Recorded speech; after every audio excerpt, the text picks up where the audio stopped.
let's go over office space. So just like multifamily properties, office buildings are also designated to low, mid, and high rise based on their sizes. So you just replace low with garden apartments, mid and high rise, etc. Now there's ratings for office buildings. There's also these same ratings that you use majority in any commercial, and that's just part of the lingo. So even when we talked about multifamily, it'll say, you'll hear the words Class A multifamily, Class B multifamily, Class C multifamily, Class D multifamily, and even war zone. Let's just stick to the office right now, and we're going to see what they talk about as far as the definition of a Class A. So Class A buildings are considered the best of the best in terms of construction and location. So this is the most desirable area, and the construction and the current upkeep and condition of the property is very high end. Class B properties might have high quality construction, but with a less desirable location. Class C are those that might be fairly dilapidated and in an unfavorable location. So overall, you can see Class A, B, and C, the big difference between them are locations. And then after location, we're looking at condition. In the ratings in multifamily or commercial space, Class A is normally always your best condition, your best location. Class B is normally always okay location, okay condition.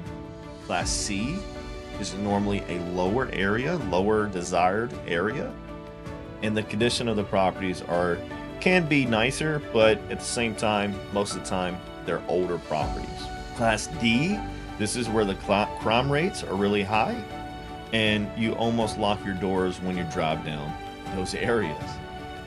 War zone areas are the worst of the worst, and very high crime, very low desired areas, and most of the time, the buildings in those areas are very much dilapidated. Now, a lot of times when we talk about Class A, Class B, Class C properties, we'll actually be referring to a lot of the age. So like a Class A property, you might hear some people say, well, we like Class A properties, and Class A to us means that, they're built 1980 on up or 2000 and on up, right? You might also hear, well, anything older than 1980 or 2000, whatever the number is, we consider Class B. And because of that, what they're referring to is the condition of the property. Because a building's this size, a lot of times, instead of them going in and renovating them, it's actually better and more cost effective to tear down the buildings completely and build up from the ground, because they don't have the updated code that is required, such as your electrical, your sprinkler or fire alarm system. And there's many more code compliant areas. We're not even going to get into them when we get into ADA compliant and handicap accessible, all those things. Let's continue, and we'll look at your central business district. This is office buildings located in a central business district, are those that are in the heart of a city. In large cities like Chicago and New York, and in some medium-sized cities like Orlando or Jacksonville, these buildings would include high rises found in downtown areas. Suburban office buildings.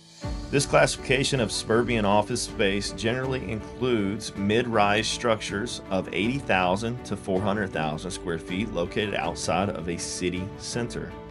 Cities will also often have suburban offices and parks which assemble several different mid-rise buildings into a campus-like setting. And I'm sure as we talk about all of these, you're probably familiar and you kind of visualize as you're driving down the city, you see an office building.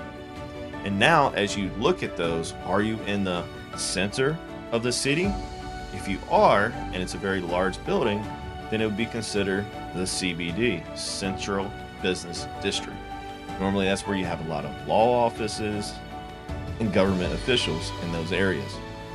Then as you leave, you got the suburban offices, and there's where you get the dentist and all those, collaborating inside of cool little community of buildings. All right. All right, let's go ahead and we will move on to the next one in the next video, industrial.